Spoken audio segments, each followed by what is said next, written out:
Beryl là một bậc thầy kiếm thuật đỉnh cao sống tại vùng quê Yên Bình, tuy đã đạt tới cảnh giới người kiếm hợp nhất nhưng anh ấy vẫn không ngừng luyện tập. Cái quan trọng nhất đó là việc hơn 30 tuổi đầu rồi mà chưa có người yêu, người cha già đáng kính thường xuyên đề cập tới chuyện này. Nói thực ra đang rất muốn có cháu để bồng, Beryl thì nói về vụ luyện tập nhưng bố nghĩ 20 năm qua là quá đủ rồi, mau đi kiếm vợ về thôi. Ông ấy thì đã có tuổi cho rằng con trai đang phớt lờ nghĩa vụ hiếu thảo của phận làm con khi không đáp ứng được yêu cầu từ bố. Công việc chính hiện tại của Min là đào tạo kiếm thuật cho rất nhiều học sinh quanh làng, học trò càng ngày càng đông nên anh ấy kiếm cớ đây toàn là con cháu đấy thôi. Với cả chưa có vợ thì đào đâu ra được cháu cơ chứ, bố nghĩ ở cái võ đường này đâu thiếu gái xinh. Cứ kiếm đại một đứa về làm vợ là được rồi. Beryl từ chối phải bỏ đi chỗ khác để ông già bớt nói. Và bên trong anh ấy tiếp tục đấu tập và hướng dẫn cho đám học trò. Từ khi sinh ra tới tận thời điểm hiện tại Min vẫn luôn cầm kiếm. Hồi còn trẻ cũng mơ tới cảnh được làm kiếm sĩ vĩ đại nhưng không tự tin vào chính mình mấy. Cộng thêm việc hiện tại đã có tuổi rồi thành ra tốc độ đang bị giảm. Tuy vậy anh ấy không buồn mà cho rằng bản thân thuộc về nơi này. Dù không phải kiếm sĩ vĩ đại nhưng thanh niên lại có tài trong việc dạy dỗ, thành ra có rất nhiều đệ tử đến xin vào học. Ngoài ra những đứa được đào tạo hầu như sau này đều gặt hái được thành công. Đến giờ dùng cơm bố lại nhắc về vụ tìm vợ cho con trai, quay ra hỏi vợ cũng nghĩ thế nhỉ thì bà ấy nhẹ nhàng đáp, chuyện đó là sớm hay muộn thôi. Beryl thấy mẹ đúng là tuyệt vời, một câu thôi đã khiến bố không nói được gì, tuy vậy nhưng bà cũng rất mong có cháu bé đấy nhé. Đúng lúc này bên ngoài có tiếng gọi cửa của học trò cũ, nhỏ là Alucia hiện tại đang làm đội trưởng đội hiệp sĩ hoàng gia. Coi như công sức chỉ dạy của Min đã được đền đáp, anh ấy hỏi xem hôm nay tới đây là có chuyện gì thì nhỏ kể ra việc hiện tại bản thân cũng đang dạy kiếm thuật cho cấp dưới của mình. Beryl cảm thấy tự hào vì từ nhỏ Alucia đã là viên ngọc thô tài năng, ngày hôm nay đến đây là để thông báo rằng Min sẽ trở thành người hướng dẫn đặc biệt cho đội hiệp sĩ. Anh ấy nghe chẳng hiểu gì hết và được cho xem thư giới thiệu có con dấu hoàng gia, kiểu này mà từ chối chắc chắn là bị tử hình luôn chứ không đùa được. Alucia thúc giục anh thầy mau mau chuẩn bị, mình sẽ chờ ở ngoài xe ngựa để khởi hành luôn cho kịp. Ngày mai Beryl không có dạy cho nên cô ấy mới cố tình đến vào hôm nay để tránh ảnh hưởng tới võ đường. Bố nghe vậy cũng tán thành còn yêu cầu mang con dâu về nữa. Xong lại ghép đôi luôn cho Min với Alucia vì nhỏ rất xinh gái. Anh ấy cho rằng bố đang nói nhảm vì đôi bên chênh lệch về tuổi tác khá nhiều. Đây là điều Beryl nghĩ mà không hề biết thực ra Alucia rất thích mình. Nhỏ không quan tâm đến vụ chênh lệch tuổi tác nhưng cũng không dám nói thẳng với Min về chuyện tình cảm. Lát sau khi trên xe thanh niên có hỏi về việc nhỏ đệ tử vẫn dùng thanh kiếm mình tặng đây là món quà sau khi tốt nghiệp. Anh ấy rất vui vì thấy Alucia trân trọng nó nhưng nghĩ đội trưởng hiệp sĩ hoàng gia thì nên dùng một thanh tốt hơn. Nhỏ vui vẻ đáp cảm thấy món quà này vẫn rất thuận tay nên không muốn đổi. Anh ta luôn nghĩ thầy phải giỏi hơn trò nhưng có lẽ Alucia đã vượt qua mình từ đời nào rồi. Được xem trọng thanh niên rất vui, nhưng ở độ tuổi trên 30 để theo kịp giới trẻ hiện nay thì hơi khó. Cô nàng kia sau đó gọi thầy là thánh kiếm vùng quê, cuối cùng thì bậc thầy dùng kiếm đã chịu đến thủ đô. Việc Alucia gọi Min là thánh kiếm hoàn toàn có cơ sở vì anh ấy đã đào tạo ra được rất nhiều kiếm sĩ và mạo hiểm giả hàng đầu. Min tự ti cho rằng chắc chỉ có cô học trò này là nghĩ như vậy. Việc trở thành người hướng dẫn cho đội hiệp sĩ hoàng gia rất phù hợp với anh ấy, quan trọng nhất nhỏ muốn nhân cơ hội này cải thiện mối quan hệ với thầy. Cứ như vậy họ đi tới gần tối thì cuối cùng cũng đến được thủ đô, vì lâu rồi chưa đi chơi như này nên anh thầy tính mua quả lưu niệm. Cô học trò cũng tìm cho một nơi để nghỉ ngơi qua đêm mai rồi tính tiếp, quả nhiên Beryl không quen với cuộc sống tại nơi phố thị đông người. Sáng ngày hôm sau họ đã đứng trước toàn quân để giới thiệu, Alucia cho biết anh thầy mạnh hơn mình rất nhiều, kết quả đã khiến nhiều người không hài lòng. Cho rằng đây chỉ là một ông chú nhà quê chẳng có gì ghê gớm, sau khi nói qua vài câu Min cũng được khen là phát biểu quá truyền cảm. Theo như hợp đồng anh ấy từ giờ sẽ phải tới đây dạy vài ngày trong tuần, chuyện này cũng không gây ảnh hưởng tới công việc ở võ đường.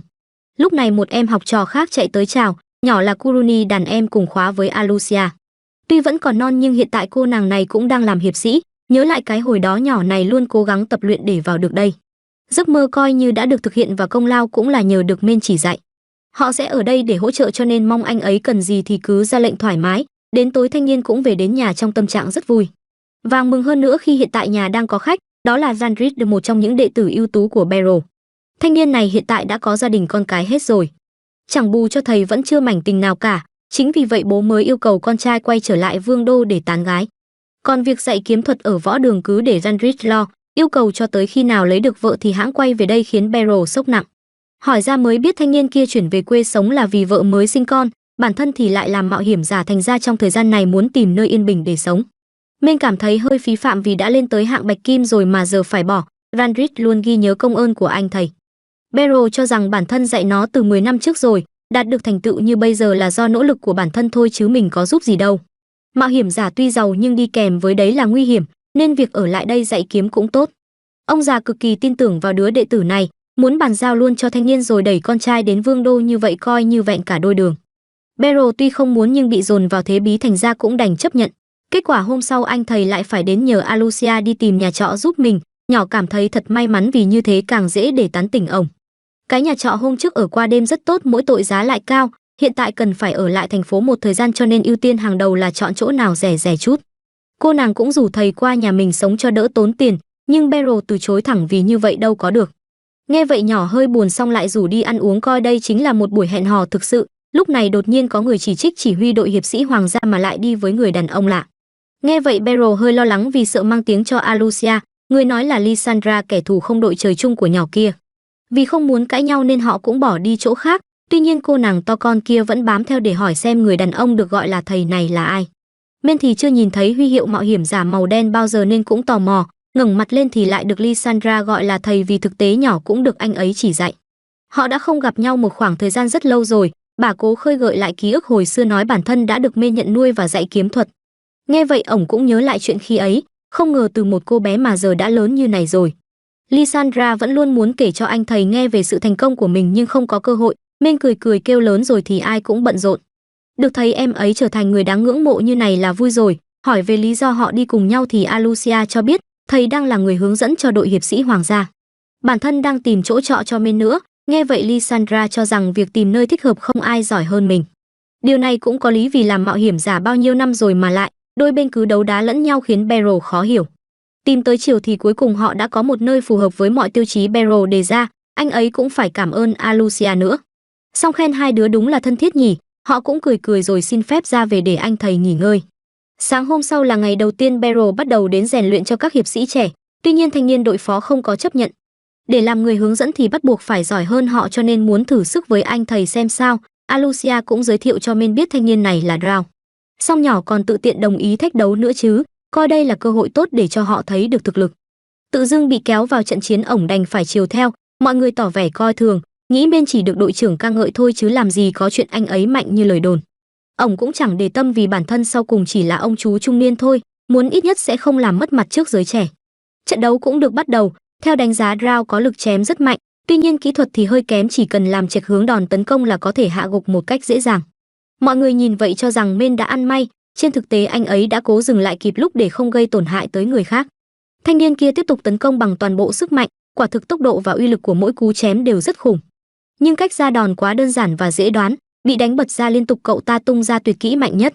Tuy nhiên bằng cách nào đó mà Men đã né được, lập tức luồn ra sau chấm dứt trận chiến. Alucia cũng hỏi đội phó xem đã hài lòng chưa. Cậu ta ngay lập tức thay đổi suy nghĩ, khen anh thầy quá tuyệt vời, muốn được chỉ dạy thêm trong thời gian tới. Những kẻ khác cũng bắt đầu thôi bàn tán về con người của Men. Đến tối cả đám tụ tập lại ăn mừng buổi đầu tiên đi dạy, Drow đã bao tất cả coi như lời xin lỗi vì đã coi thường anh ấy. Beryl không để tâm vì tự dưng có ông chú mà ám đến đòi chỉ dạy, phản ứng như thế cũng là bình thường. Men cũng chỉ ra nhiều chỗ để thanh niên kia cải thiện. Ở vùng quê lúc này Randrid đang tâm sự với bố của thầy, cậu ta cũng rất mừng khi Men có thể rời khỏi đây. Tài năng kiếm thuật cỡ đó mà dùng hết phần đời còn lại để dạy học thì phí quá, cậu ta khẳng định mình chưa từng gặp được ai mạnh như Beryl. Còn ông bố lại mong ngóng con trai sẽ đưa được con dâu về nhà. Đã một tuần trôi qua tính từ khi Beryl chuyển đến Vương đô để dạy kiếm, mọi người đều rất nghe lời không hề có ý kiến gì hết. Ông vẫn thường hay chỉ ra các lỗi sai cho đám học trò cải thiện, tuy chỉ là chuyện nhỏ nhưng nếu làm tốt thì nửa bước chân thôi cũng đủ để phân thắng bại. Nói xong anh ấy quay sang thì lại bị nhìn nên cũng hơi ngại, thật may vì hôm trước đã đấu với Drow nên mọi người mới chịu nghe lời đó chứ. Kuruni sau đó chạy tới hỏi xem anh thầy buổi chiều có làm gì không, muốn dẫn ổng đi tham quan vì thấy Men chưa quen với thành phố. Nguyên tuần qua toàn là đi đi về về giữa nơi này và nhà trọ thôi. Rose thấy như vậy thì phí quá vì tại ban trên có rất nhiều nơi để vui chơi. Cô em kia thì cực kỳ phấn khích bảo anh thầy cứ tin vào mình. Xong phải chạy đi thay bộ đồ mới luôn cho sạch. Về phần Alucia lúc này thì đang làm việc với các bên liên quan, cấp trên cũng hỏi về người hướng dẫn mới có thể tin tưởng được không. Nhỏ đơn giản chỉ đáp anh thầy vượt xa kỳ vọng nên đừng lo, trong đầu thì luôn nghĩ nếu muốn trở thành bậc thầy dùng kiếm thì không nên giữ chức vụ như mình. Vì sẽ lãng phí thời gian đi giải quyết giấy tờ như hôm nay chẳng hạn, nhưng nếu không làm vậy thì bản thân sẽ không thể đưa được thầy đến đây. Nhớ lại mảnh ký ức hồi đầu sau khi gia đình họ chuyển tới vùng quê yên bình sống, bố mẹ của Alucia đã có nguyện vọng được học kiếm thuật từ Men vì nghe danh tiếng võ đường từ lâu. Học cách tự bảo vệ bản thân là điều cần thiết, tại khu vực này hầu như không có hiệp sĩ qua lại thành ra cũng tồn tại vài thành phần nguy hiểm. Ban đầu Alucia khá sợ người ngoài, anh thầy biết vậy cũng chào hỏi một cách nhẹ nhàng để làm quen. Cô bé cảm nhận được sự dịu dàng thì đã bớt lo lắng. Khóa đào tạo năm ấy của nhỏ toàn là người tài về sau này, thầy không chỉ dạy kiếm mà còn truyền thụ cho kinh nghiệm. Quan trọng là phương pháp của ổng vô cùng hiệu quả, đối với một đứa kém thể lực như cô em này, cũng chỉ mất 1 năm để thay đổi bản thân thành con người hoàn toàn mới. Ngày ngày đều tập lại các bài cơ bản nhưng chẳng hiểu sao Alucia không hề thấy chán, sức mạnh được cải thiện qua từng ngày và đã quen với việc chiến đấu. Đặc biệt cô nàng rất hay được thầy khen dù là những thứ nhỏ nhất. Có một lần nhỏ thấy đàn anh Janric do dự trong việc chiến đấu với thầy nên không hiểu cho mấy, rất nhanh thanh niên kia đã thua. Tới lượt của Alucia thì ban đầu cũng tỏ vẻ hứng thú, đến khi bắt đầu thì mới hiểu ra cảm giác của đàn anh khi phải đối đầu với Beryl là như thế nào. Họ chẳng thể tìm ra điểm yếu nào trên người thầy thành ra mới cảm thấy run, nên khen cô học trò tấn công ngay thời điểm mình cử động nhẹ là rất tốt. Khoảng thời gian tiếp theo võ đường của họ có đi qua nơi khác để giao lưu, chỉ là đánh tập nên Beryl yêu cầu không được tấn công từ vùng cổ trở lên tránh nguy hiểm. Học sinh đôi bên được cho đấu tập nhưng phần thắng đều nghiêng về cho đám học trò của Men. Alucia đối đầu với một thanh niên không mấy gì là vui vẻ. Nhận ra tên này toàn sơ hở cô nàng chả thèm đánh trước mà để bị tấn công rồi mới đáp trả. Trên đường về nhỏ cảm thấy sao mà chiến thắng dễ quá vậy, việc được đối đầu với trường khác sẽ giúp có thêm kinh nghiệm. Nhỏ hỏi thầy về việc võ đường bên mình mạnh lắm nhỉ thì Men phủ nhận, Alucia thấy kết quả toàn thắng thì phải là như vậy chứ. Bản thân Beryl cũng hạ được thầy bên kia nữa, anh ấy khiêm tốn lại kêu kiếm pháp của mình chẳng qua là khắc chế người ta nên mới vậy. Thi thoảng hai trường phái sẽ có một bên chiếm nhiều lợi thế hơn nên khó nói là ai thắng, với cả anh ấy muốn tập trung vào cái mà mình hướng tới nhiều hơn chuyện phân thắng bại. Đột nhiên nhận ra đã đánh rơi đồ nhỏ đã xin quay lại để lấy, thế nhưng vào tìm thì đám học sinh bên kia lại muốn giở trò. Chúng tỏ vẻ cay cú khi đã thua trận trước con gái, định tấn công thì Men đã đứng ra chặn đòn bảo học kiếm để tự vệ chứ đừng có mà đi đánh người bừa bãi như vậy. Bên kia chưa dừng lại mà tiếp tục tấn công, kết quả đã bị hạ gục hết. Sư phụ bên đây nghe thấy tiếng ồn đã tới xem, đồng thời trách mắng đám ngu muội bên mình, đơn giản là học trò của anh ấy giỏi hơn tụi nó chỉ vậy thôi. Tuyên bố chúng không hề có cửa so với Beryl còn cúi đầu xin lỗi thay nữa chứ. Men chẳng bận tâm về điều này cứ thế dẫn cô học trò ra về. Tuy chuyện này không vui vẻ gì nhưng nhỏ đã có cái nhìn khác, đến cả sư phụ bên kia còn phải thừa nhận thực lực thì Beryl quả thật rất mạnh. Nhưng anh ấy hay khiêm tốn thành ra chẳng bao giờ công nhận điều đó, nhỏ cũng khóc khi vì mình mà lại để thầy bị thương. Beryl kêu cô em không làm sai điều gì cả vì đáng ra ngay từ đầu bản thân nên đi cùng như vậy sẽ tốt hơn, phải xin lỗi khi đã để lại ký ức không đẹp trong đầu của nhỏ. Thấy thế anh ấy cũng rủ đi ăn coi như đền bù. Lúc đó cô nàng này biết mình không khóc vì sợ mà là vì có quá nhiều cảm xúc trong lòng. Khoảng thời gian tiếp theo năng lực chiến đấu của Alucia đã tiến bộ hơn, nhờ vậy mà cũng đã đe dọa được tới người dạy kiếm cho mình. Sau khi thành công Men trao lại một thanh kiếm làm quà tốt nghiệp, cho rằng cô em đã đủ mạnh mẽ để tự bảo vệ bản thân rồi. Và mình chẳng còn gì để dạy nữa cho nên đây sẽ là buổi cuối cùng. Cô ấy biết bản thân vẫn chưa bằng một góc nhỏ của thầy nhưng cũng không thể làm phiền mãi được. Sau khi chấp nhận món quà, Alucia muốn chứng minh rằng kỹ năng của thầy vô cùng bá đạo, cho nên đã tham gia vào kỳ thi tuyển của đội hiệp sĩ. Tại đây cô ấy đã đánh bại toàn bộ giám khảo lẫn những hiệp sĩ lâu năm, tất cả chẳng theo kịp tốc độ của nhỏ đồng nghĩa với việc còn kém xa Beryl. Cứ thế cô nàng gia nhập đội hiệp sĩ với số điểm cao nhất và dám đảm bảo rằng khả năng phản ứng của Men chính là tối thượng. Từ đây Alucia lại có một mong muốn, đó là đưa thánh kiếm vùng quê ra thế giới ngoài kia cho đỡ uổng phí tài năng. Để làm được chuyện đó thì cần trở thành chỉ huy và đạt được nhiều thành tựu. Và sau khi có đủ mọi thứ thì thoáng cái 10 năm đã qua đi, nắm giữ quyền lực và sức mạnh trong tay nhỏ mới dám đi mời thầy về dạy. Bất ngờ là Beryl hoàn toàn không thay đổi, thứ đổi thay duy nhất đó là kỹ năng của anh ấy còn sắc bén hơn trước đây rất nhiều. Vài người có thể nghĩ rằng bản thân đang lạm quyền, nhưng nhỏ muốn anh thầy có vị trí xứng đáng trong mắt người khác. Bản thân đã chuẩn bị đầy đủ mọi thứ cho điều đó. Về lại phòng tập, Alucia không thấy Men ở đây nên cũng hỏi, Rose kêu Kuruni đã dẫn anh thầy đi thăm thú quanh thành phố rồi. Nghe vậy bà này cũng tỏ ra ghen tị với đàn em vì bản thân cũng muốn, làm thế sẽ được coi là đang hẹn hò chính thức. Ở bên này hai người kia đang dạo chơi khắp nơi. Mà chủ yếu là con nhỏ kia chơi thôi chứ Men chẳng làm ăn được gì, quận phía tây này có nhiều chỗ bán đồ ăn ngon nên Kuruni rất thích đi. Men thì nghĩ ông chú nhà quê như mình không hợp với nơi náo nhiệt như này, vừa hay có một cô học trò khác đi tới chào. Faiz học cùng khóa với Kuruni nên cả hai chơi rất thân, Men ban đầu còn méo biết nhỏ này là ai xong tự dưng gọi mình là thầy mới chết người chứ. Nhỏ kia khá buồn khi bị lãng quên nhưng thực ra là bản thân đã thay đổi nhiều quá nên ổng mới không nhớ, sau khi thấy thanh kiếm minh chứng cho việc hoàn thành khóa huấn luyện. Anh ấy cũng nhớ ra đây là cô học trò lạnh lùng hồi trước, nhưng vì bây giờ đã cởi mở hơn cho nên mới quên. Đã 5 năm trôi qua, Faiz nói mình trưởng thành rồi thầy ơi, nhỏ hiện đang là ngôi sao sáng trong đội ma pháp. Beryl khó hiểu vì dùng kiếm sao lại tham gia vào đó chi vậy, cô ấy cũng đang cần phải đi mua chút phụ kiện ma pháp để dùng. Nhỏ lấy một chiếc nhẫn lên kích hoạt phép lửa cho anh thầy xem, sau khi nhìn thấy ổng mới tin thực sự cô em này đang làm pháp sư. Rất ít người có tố chất để làm nghề này, chứng tỏ Fice đã cố gắng nhiều, và cũng vì sở hữu cả tài năng kiếm thuật lẫn phép thuật thành ra bản thân mới trở nên nổi tiếng. Beryl khá quý nhỏ nên lúc mới rời khỏi võ đường có hơi buồn, nhưng giờ thì rất tự hào khi đã đào tạo được ra nhân tài cỡ này. Vừa hay có kẻ giật đồ nên Fice cũng muốn thể hiện cho thầy xem, nhỏ kích hoạt phép vào thanh kiếm cứ thế trói chân tên kia lại. Kuroni thì lao vào khống chế thành công bắt giữ. Cả hai đều đã quen với việc đối phó với tội phạm. Tóc đen giải thích mình đã đưa ma pháp vào kiếm. Anh ấy chưa từng nghĩ sẽ có người áp dụng được kiếm thuật vào ma thuật, nên phải cảm ơn Fice khi đã đem vinh quang về cho mình.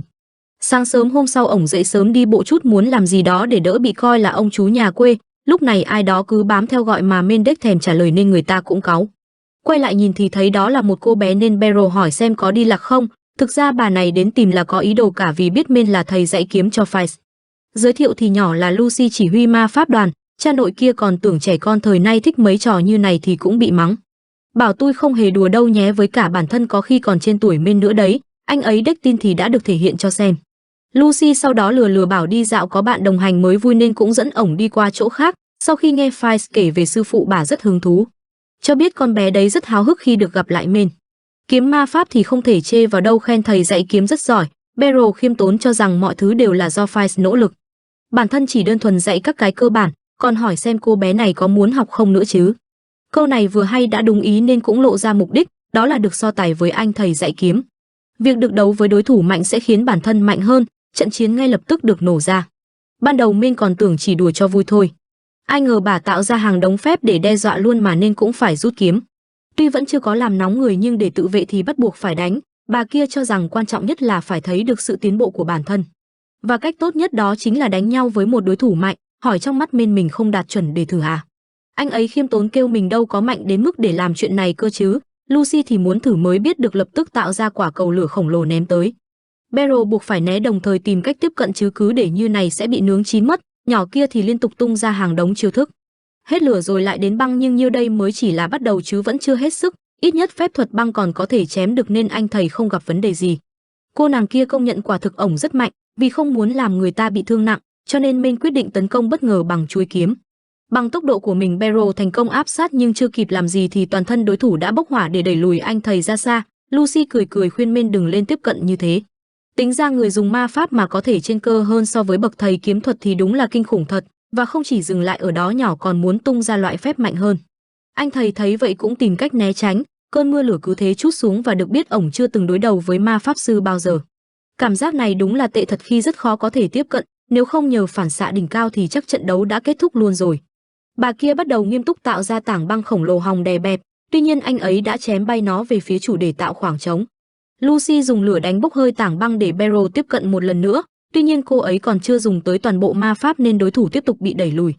Anh ấy không ngờ cơ thể tí hon kia mà sở hữu nhiều kỹ năng tới vậy, sau 2 lần bị đe dọa bà cũng tính tung tuyệt chiêu mạnh nhất. Trong đầu anh thầy thì đang tự hỏi bản thân có thể làm được không, vừa xong thì tự dưng cả cơ thể như bị thứ gì đè xuống.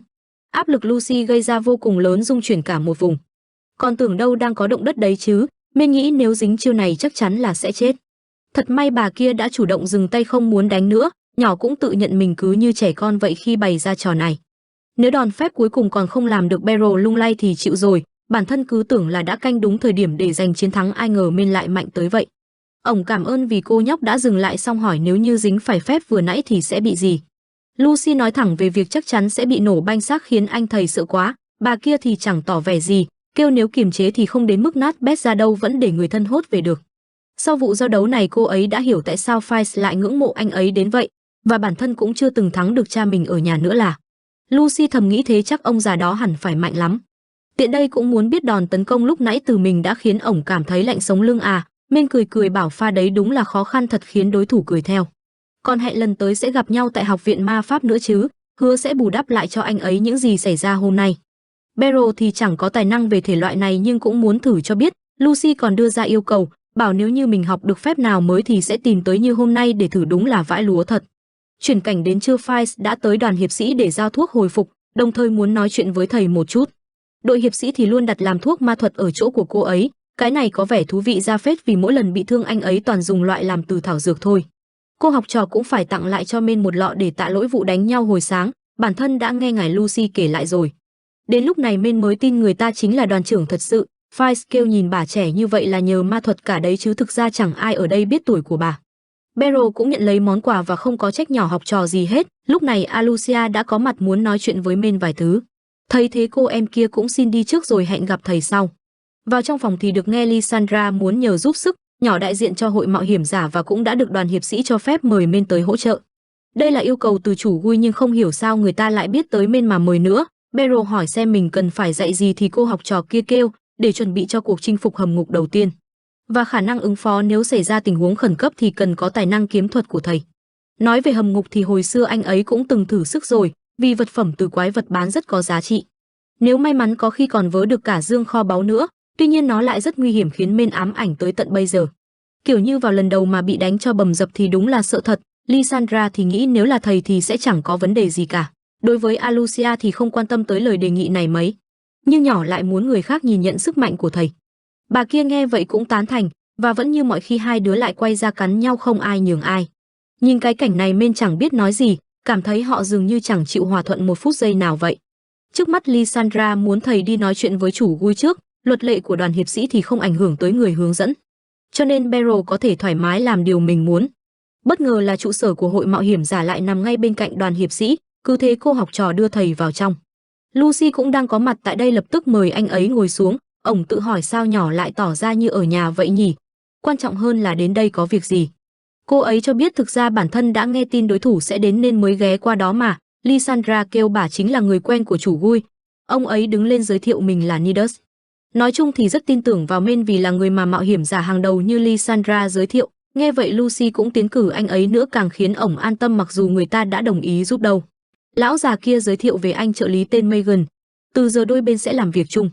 Người này mở mồm ra đã muốn biết anh thầy đã từng có thành tựu gì trong khi làm mạo hiểm giả chưa. Câu này có vẻ xúc phạm khiến Lysandra cay cú.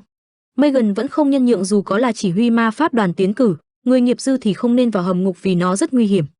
Beryl nghe vậy lại rất vui vì có khi sẽ tránh được công việc này, đen thay cô học trò ngồi bên méo chấp nhận ai khác dám thất lễ với sư phụ mình.